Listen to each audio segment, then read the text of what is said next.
The cost of stationing American military personnel in Korea, never an easy issue, was always going to be even tougher when President Donald Trump took office in the US. Right from the campaign trail, he'd been complaining about the US getting a raw deal and having to pay too much. And this week we've seen officials from Seoul and Washington meet here in the South Korean capital to thrash out the latest round of negotiations on how much, who should pay for American boots on the ground. But as we'll see, time's running out. I'm Alex Jensen for Korea Now's K-News Today. So it was the 10th round of talks that was held in Seoul.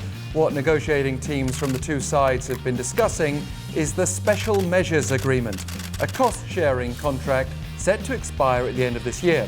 The fate of the 28,500-strong US Forces Korea, or USFK, is at stake. USFK has a long history. It was established more than 60 years ago. In recent years, pressure's been building for South Korea to pay more of the share for USFK to offer what the US calls operational support, covering costs for the deployment of strategic assets, including some powerful hardware that surely would act as a deterrent for any regional enemies. On the other side, there's counter-pressure, because cynics would say Washington benefits from having tens of thousands of troops on a tense peninsula that's connected by land as well as political and economic interests to China. Now, even at the height of optimism this year, Seoul hasn't seriously moved away from the importance of the US alliance and having American troops here. President Trump, on the other hand, spoke openly in June about wanting to be able to bring those same troops home. Perhaps he doesn't recognize the benefit of having them in South Korea, or maybe he's just prepared to push Seoul to the brink in negotiations. So getting to the numbers, Seoul is paying around 960 billion won, or $859 million this year under the current 5-year agreement that expires in less than a month. As a reference point, you can compare that with 150 billion won when South Korea started sharing the cost in 1991. According to a recent Wall Street Journal report, Trump wants Seoul to pay around double its current amount, the equivalent of $1.6 billion per year for the next 5 years. That would mean the American president is effectively demanding that Seoul pays the entire bill, almost reminiscent of gangster-like protectionism. And if that sounds familiar, remember it was Pyongyang that accused the US of gangster-like demands earlier this year.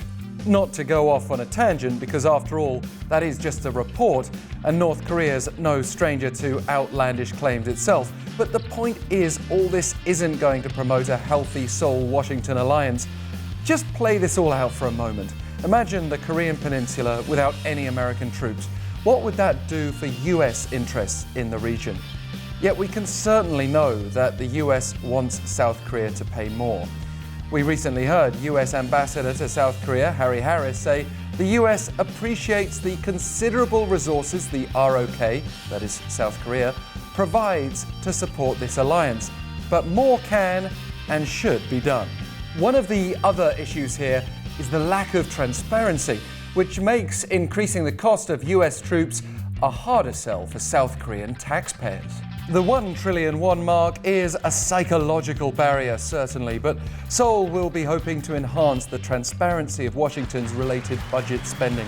Seoul already paid as much as $13 billion to construct Camp Humphreys, the largest overseas US military base for the relocation of US troops stationed in Seoul and border areas. And another obstacle to pass will be Seoul's National Assembly, where lawmakers will have to approve the new cost-sharing agreement. The US and South Korea have been trying to work all this out while trying to show the North and the rest of the world that the Seoul-Washington alliance is strong.